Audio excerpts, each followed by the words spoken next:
video. Yan ang aming ulam. May karne yan guys. Cabbage with meat.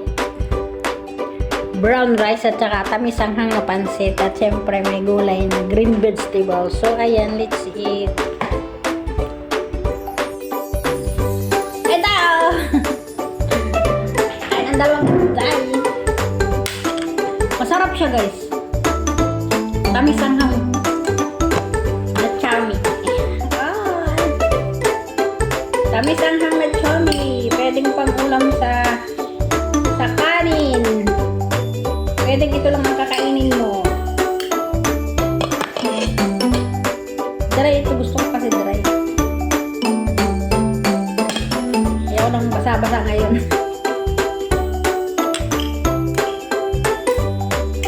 Lagyan ko konting kanin kasi tanghalian gusto ko may kanin. Uy, Evelyn! Kumain ka na. Kain first before dot. Sarap.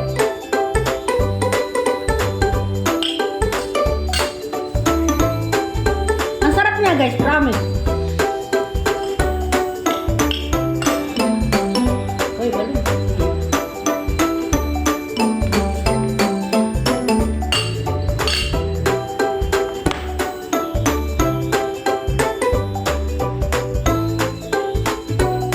Ito cabbage, carrot, karne, daon ng sibuyas, sili. Dami sili. Sili na nakalkal ko sa freezer.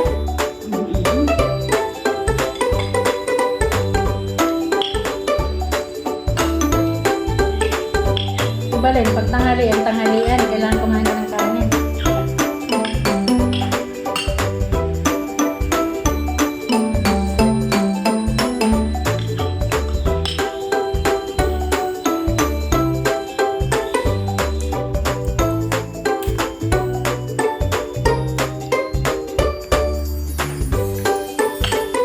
Kain tayo guys.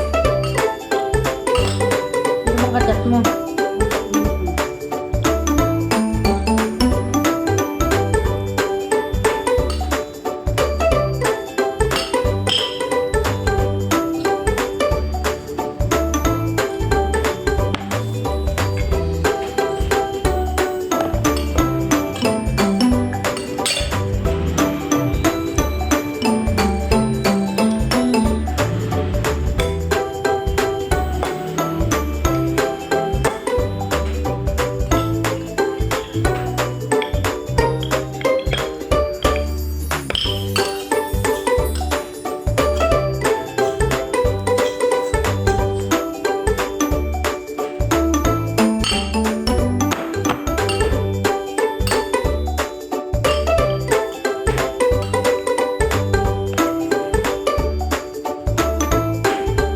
Kailangan ko ng tubig kasi maanghang.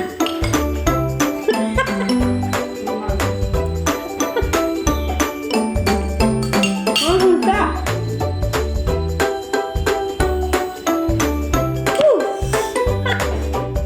Maanghang siya parami. Alay, ibalin yung gulay ko pala na, nalimutan ko na. Kaya wag mo na ko. Patayin mo na lang yung pagkakaan na to.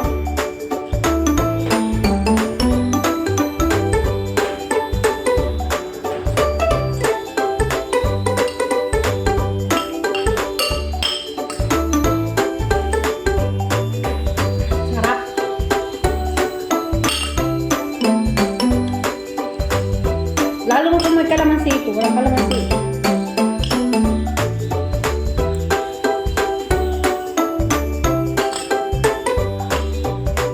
Ang sarap talaga ng tamis ang mga pansit. Nung nasa Pilipinas ako, may tindahan ako. Nagpapa-order ako ng tamis ang na pansit. Dami-dami tuwan-tuwa sila sa tamis ang hangkong pan. Kagat na kagat. Kagat na Nakakagat talaga. Abay, kinuha. Hinugasan ko yan. Bakit ganyan? Pangit. Ay, hinugasan ko yan. Pangit ng baso ko.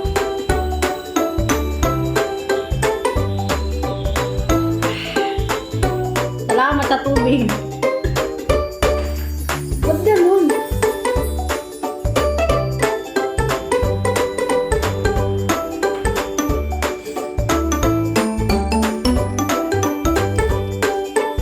Mama niya.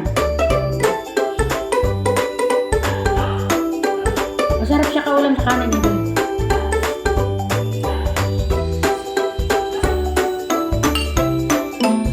Tapos ang sarap ng kanin. Maligat. Bago luto ka ng kanin.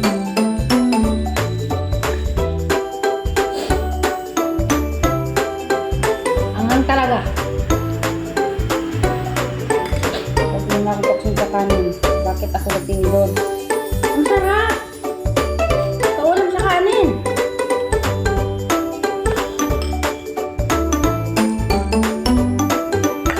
Yan.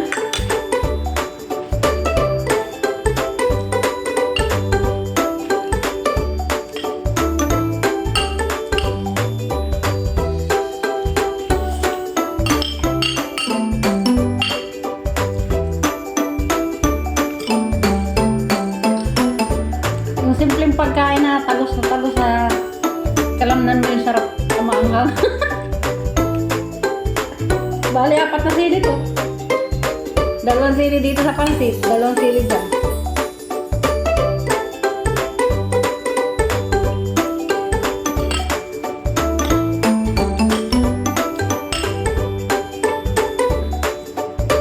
Ano yung ano? Maganda ako sa kukan. Ikaw, tumama ka pala, Michelle, kanina may yung ano doon, yung kanyang pamangkin na yun, sa hospital. Yung may ano ba? May ano sa pit. Ano ba? Hindi, may basta, yung lumalabas na pit. Tapos umikli daw yung ano, titi.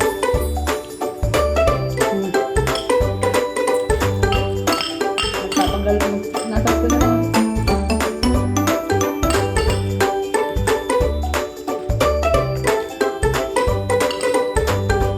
Sabi ko, "Wala, meron ka lang gano'n, nanay."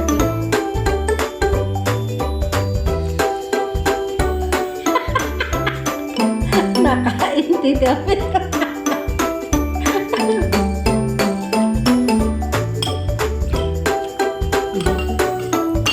naman. Pag sobrang anghang, nawawala lang yung lasa. Hindi ah, sarap nga eh. Sarap! Ang sarap talaga, promise. Bakit mo iba na bagag mo? Ang daming sili pala. Ang sarap! 4 na sili nga yun eh.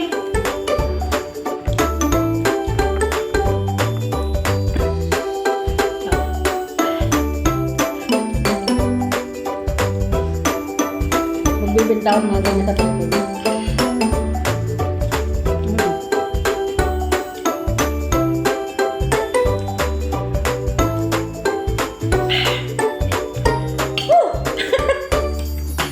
Ulam mo lang ako.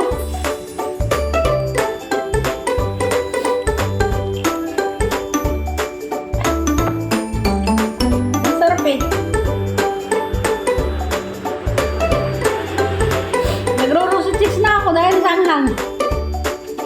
Tapos ito, half day na oh.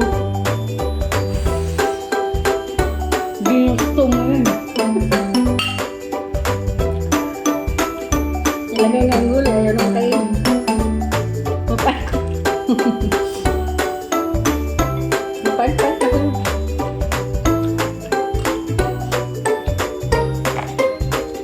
Kaya uuna lang ako ng ukay, bakit ka? Para sa akin daw yan eh.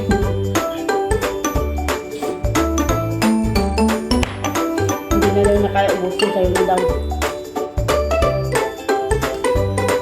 Hindi ka na magluto. Hindi ka na magluto. Alam ko na sana.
Inom ba? Ano? Ang gamot ng araw-araw.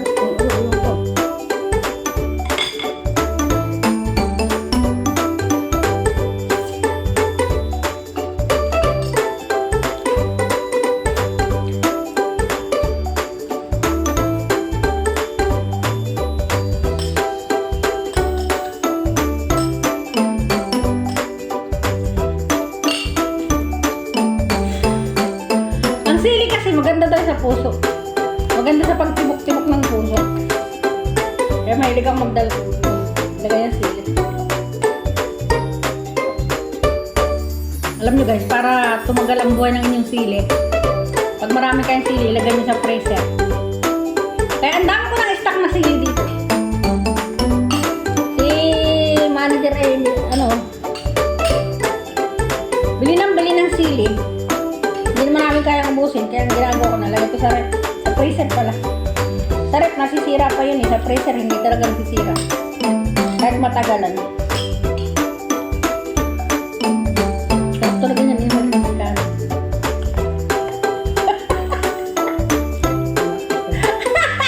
Ayaw magkano na ibalin. Sabi mo sinasabi, lumulubo na ako, nag-vlog na mukha ko. Oo nga, bilis na mukha mo yun. Bakit ba? Ay, thank you Lord. Busog na ako.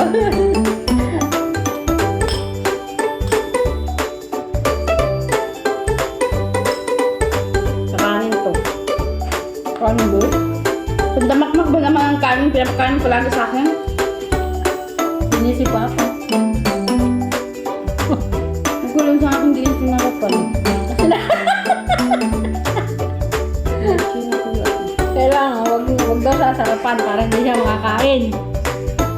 Palutuan ko sa ibalay. Kaya pa sa labi na siya. Bukas na lang, yan, wala na. Das na to. Papa, nagawa ka ng kape. Hindi wala. Bukas. Maghintay ka na lang sa sweldo ko. After 6 days.